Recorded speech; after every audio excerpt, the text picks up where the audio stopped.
15 साल की लड़की की मजबूरी, मौसी के बेटे ने किया ऐसा गुनाह की सब। ये कहानी एक 15 साल की मासूम लड़की की है, जिसकी जिंदगी पर ऐसा तूफान टूट पड़ा जिसकी कल्पना भी नहीं की जा सकती। अपने ही घर में, अपने ही खून के रिश्ते ने उसकी मासूमियत को रौंद दिया।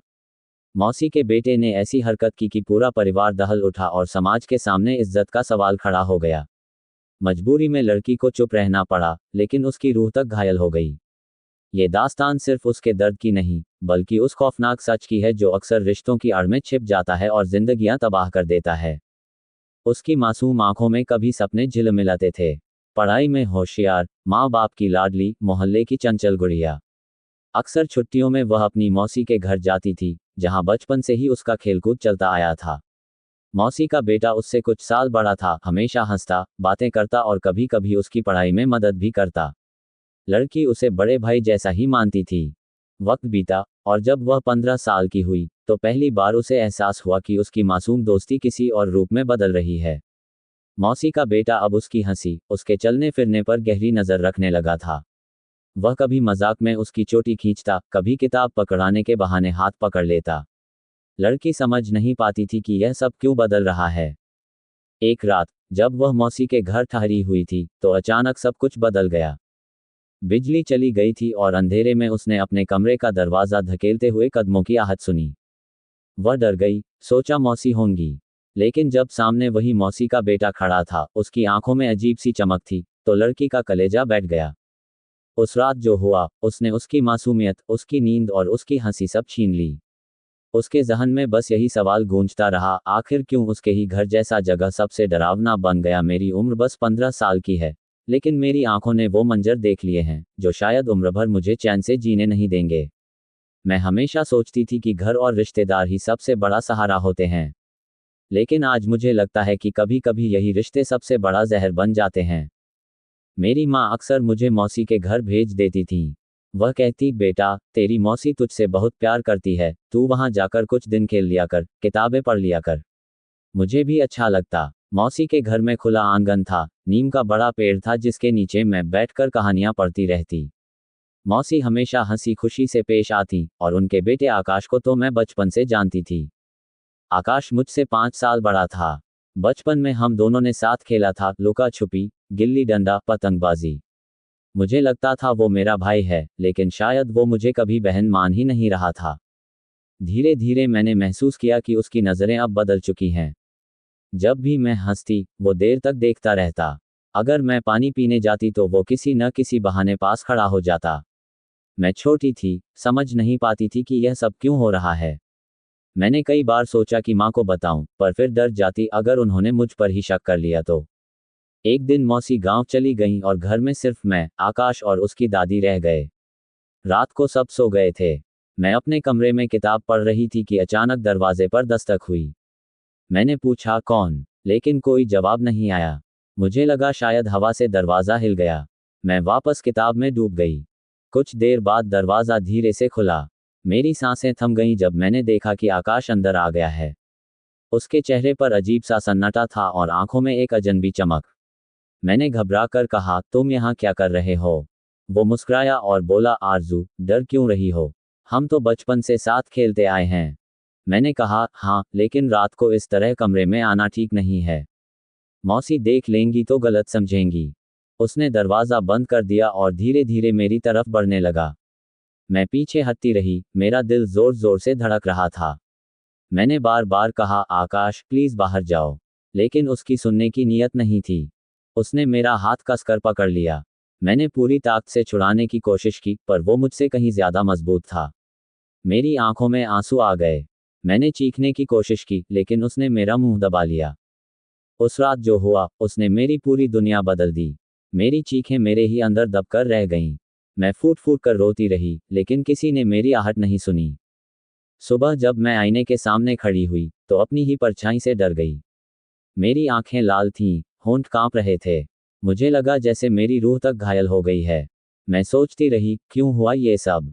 मैंने क्या गलती की थी? उस दिन के बाद से आकाश मुझे और ज्यादा डराने लगा। वो मुझे कहता, अगर तूने किसी को बताया, तो मैं सबको तेरे बारे में गलत बातें बता दूंगा।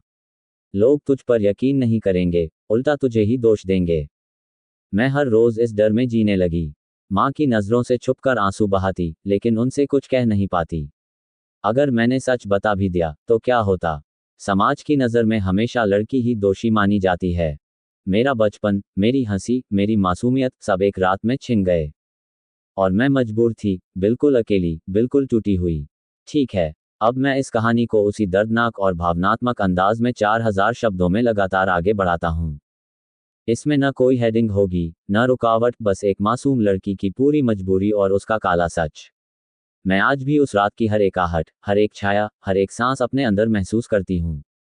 जब कोई कहता है कि 15 साल की उम्र में जिंदगी हंसने खेलने की होती है, सपने देखने की होती है, तो मुझे हंसी नहीं आती, मेरे दिल में सिर्फ दर्द की टीस उठती है। क्योंकि मेरी उम्र तो उस रात में दफन हो गई थी, जब मेरे अपने ही रिश्ते ने मेरी रूह को छलनी कर दिया। उसके बाद मेरी जिंदगी बदल गई थी। पहले मैं सुबह उठकर मुस्कुराते हुए किताबें खोलती थी, आंगन में नीम के पेड़ के नीचे बैठकर कहानियां पढ़ती थी। लेकिन अब सुबह होती तो लगता जैसे अंधेरा ही चारों तरफ फैला हुआ है। आईने में खुद को देखती तो डर जाती। चेहरे पर वो मासूमियत अब नजर नहीं आती थी। आंखों में सिर्फ डर और बुझे हुए सपनों की परछाइयां थीं। आकाश हर रोज मुझे और मजबूर करता। वो कहता, देख आरजू, तू अगर किसी को बताएगी तो तेरे बारे में ऐसी बातें फैला दूंगा कि तू खुद लोगों के सामने सर उठाकर चल नहीं पाएगी। लोग मुझसे ज्यादा तुझ पर शक करेंगे। उसकी बातें जहर की तरह मेरे दिल में उतरती जाती। मैं कई बार माँ के पास जाना चाहती, लेकिन जैसे ही उनके सामने बैठती, शब्द गले में ही अटक जाते। माँ पूछती, क्या हुआ बेटा, तू इतनी चुप क्यों है? मैं मुस्कराने की कोशिश करती और कह देती, कुछ नहीं माँ, बस तबीयत ठीक नहीं है। माँ मेरे बाल सहलाती और मुझे अपने गले लगा लेती। उस पल मेरी आंखों में आंसू आ जाते, लेकिन मैं हिम्मत नहीं जुटा पाती कि सच बता दूं। आकाश ने मुझे पूरी तरह कैद कर लिया था। वो स्कूल जाते समय मेरे पीछे आता, घर में मौसी के सामने मासूम बनने की एक्टिंग करता, लेकिन जैसे ही अकेला पाता, मेरी तरफ बढ़ता। कई बार मैं कमरे में खुद को बंद कर लेती, लेकिन वो धमकी देता, दरवाज़ा खोल वरना सबको बुला दूंगा और कहूंगा कि तू ही मुझे कमरे में खींच लाई थी। मैं सोचती, क्या इतना बड़ा गुनाह करने के बाद भी लोग उसी पर यकीन करेंगे और मैं ही दोषी ठहरूंगी। समाज का यही चेहरा मुझे डराता था। मैंने अखबारों में पढ़ा था कि जब कोई लड़की अपने साथ हुए गुनाह के बारे में बताती है, तो सबसे पहले लोग उसी पर उंगली उठाते हैं। उसके कपड़ों, उसके हंसने, उसके चलने फिरने पर सवाल करते हैं। मैं भी डरी हुई थी कि अगर मैंने सच बोला, तो माँ भी शायद मुझसे नफरत करने लगेंगी। लेकिन जितना मैं चुप रहती, उतना ही आकाश का हौसला बढ़ता जाता। अब वो दिन दिन भर मुझे घूरता, मेरे पास बैठ जाता और कहता, तेरे बिना मैं रह नहीं सकता। तू मेरी है, सिर्फ मेरी। उसके शब्द मेरे लिए जहर जैसे थे। मैं चीखना चाहती थी, भाग जाना चाहती थी, लेकिन मेरे पैरों में बेड़ियां थीं। मजबूरी की, डर की, और समाज की बेड़ियां। एक रात फिर वही हुआ। मौसी अपनी सहेली के घर चली गई थी और दादी सो रही थी।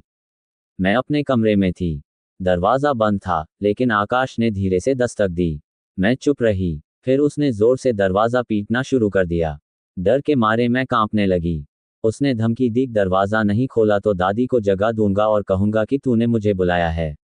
मजबूरी में मुझे दरवाज़ा खोलना पड़ा। जैसे ही वो अंदर आया, मैंने हाथ जोड़कर कहा, प्लीज़ आकाश, मुझसे दूर रहो। मैंने तुझे हमेशा भाई माना है। वह हंसने लगा, एक ठंडी हंसी, भाई? अरे आरजू, ये रिश्ते तो बस दिखावे के लिए होते हैं। तू मुझे अच्छी लगती है और मैं जो चाहता हूँ वही करूँगा। मैं ज़मीन पर गिरकर रोने लगी, लेकिन उसके कानों पर जू तक न रेंगी। उसने फिर मेरे मासूमियत को रौंद डाला।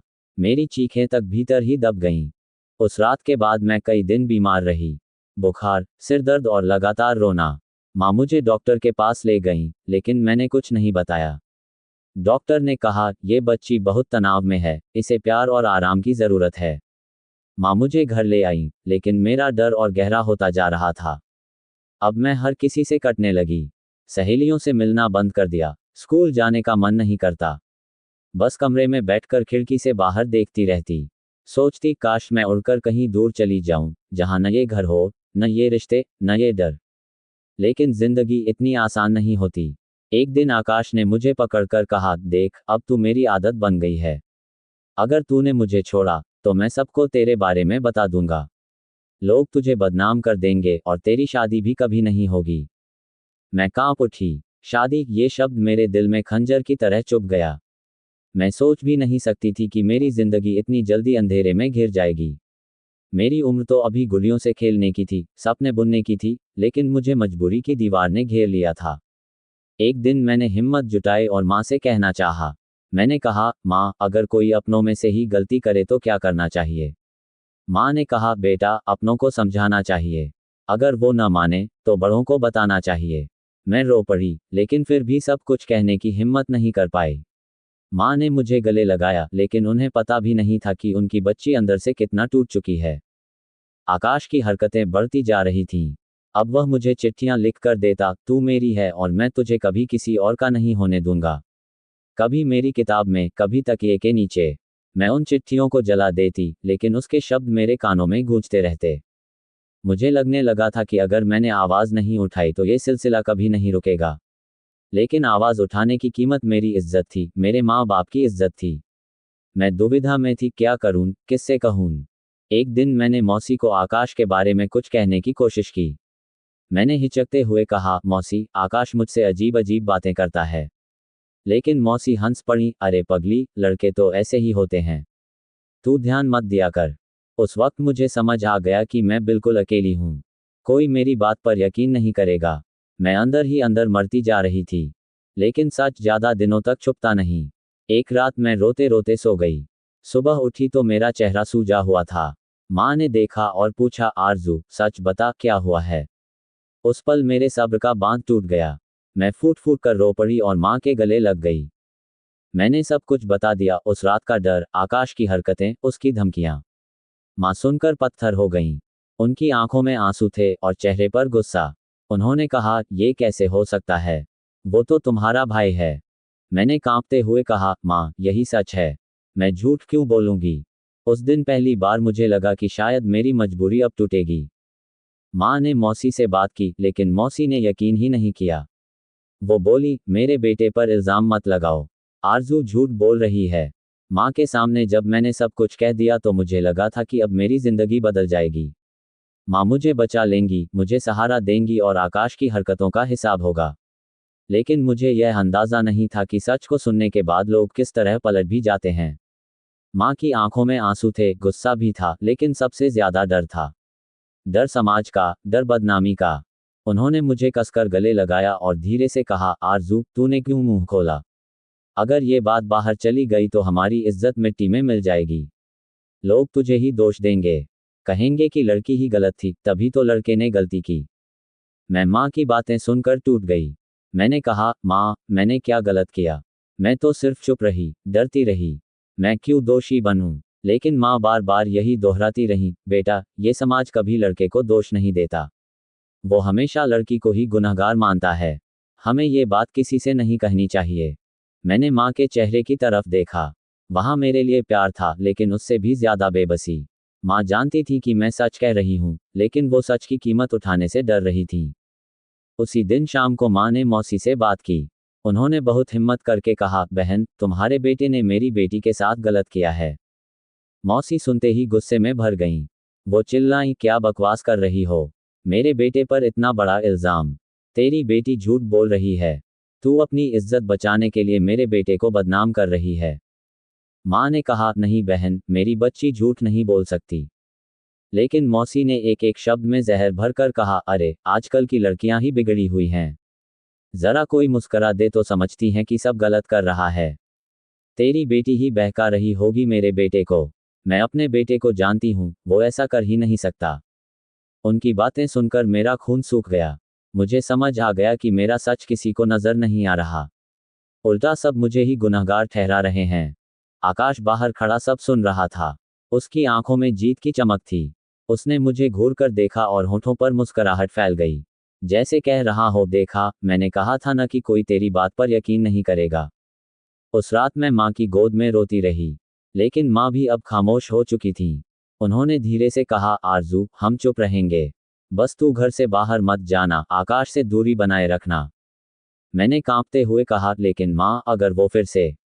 माँ ने मेरा मुंह दबा दिया और बोली, बस अब और कुछ मत कह। हमें चुप रहना ही होगा। मेरे लिए ये सबसे बड़ी सजा थी। मैं सोच रही थी कि सच कहने के बाद शायद मुझे राहत मिलेगी, लेकिन सच तो मेरे लिए और भी बड़ा बोझ बन गया। दिन बीतते गए। आकाश और बेखौफ हो गया। अब वो मुझे ताने मारता, तेरी माँ ने भी मान लिया कि तू ही गलत है।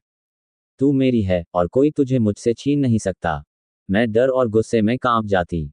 कभी कभी सोचती कि भाग जाऊं, लेकिन कहाँ जाऊं? कौन मेरा दर्द समझेगा?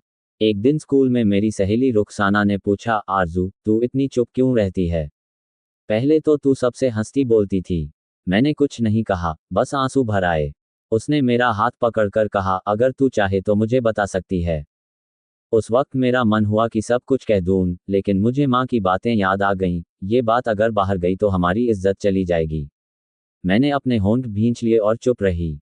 लेकिन अंदर ही अंदर मैं टूटती जा रही थी। कुछ हफ्तों बाद एक बड़ा हादसा हुआ। आकाश रात के समय फिर मेरे कमरे में आया। मैंने दरवाज़ा बंद कर रखा था, लेकिन उसने जोर से धक्का मारकर दरवाज़ा तोड़ दिया। मैं चीख पड़ी, लेकिन घर में सब सो रहे थे। उसने फिर मेरे साथ ज़बरदस्ती करने की कोशिश की। इस बार मैंने हिम्मत जुटाई और पूरी ताकत से उसे धक्का दिया। वो ज़मीन पर गिरा और उसका सिर दीवार से टकरा गया। आवाज़ सुनकर दादी जाग गईं। उन्होंने लाइट जलाई तो आकाश को ज़मीन पर देखा और मैं कोने में सिसक रही थी। दादी ने मुझे घूरकर कहा, ये सब क्या हो रहा है? आकाश ने तुरंत झूठ बोला, दादी, ये लड़की मुझे अपने कमरे में बुलाती है। मैंने मना किया, लेकिन ये ज़बरदस्ती मुझसे बातें करना चाहती थी। जब मैंने गुस्से में जाने की कोशिश की तो इसने मुझे धक्का दे दिया। दादी ने बिना कुछ सोचे समझे मुझ पर चिल्ला दिया, शर्म नहीं आती तुझे? तू हमारी इज्जत मिट्टी में मिलाने पर तुली है। मैंने रोते हुए कहा, नहीं दादी, ये झूठ बोल रहा है। सच तो ये है कि। लेकिन मेरी आवाज़ किसी ने नहीं सुनी। आकाश ने फिर जीत हासिल कर ली थी। उस दिन के बाद मेरी जिंदगी और भी नर्क बन गई। मौसी मुझे ताने देने लगी, कहाँ से बिगाड़ लाई है अपनी आदतें? तेरी माँ ने तुझे ठीक से पाला ही नहीं। मैं घर के हर कोने में अपने लिए नफरत देखती। सिर्फ माँ ही थी जिनकी आंखों में मेरे लिए दर्द था, लेकिन वो भी मजबूर थी। मेरे अंदर अब नफरत, डर और मायूसी का तूफान उठने लगा था। कभी सोचती, इस जिंदगी से बेहतर तो मौत है। लेकिन फिर माँ का चेहरा याद आता और मैं टूट कर रह जाती। मुझे लगता था कि शायद एक दिन सच सबके सामने आएगा। शायद किसी दिन लोग मेरी बात मानेंगे। लेकिन उस दिन का इंतजार मेरी रूह को और ज्यादा घायल कर रहा था।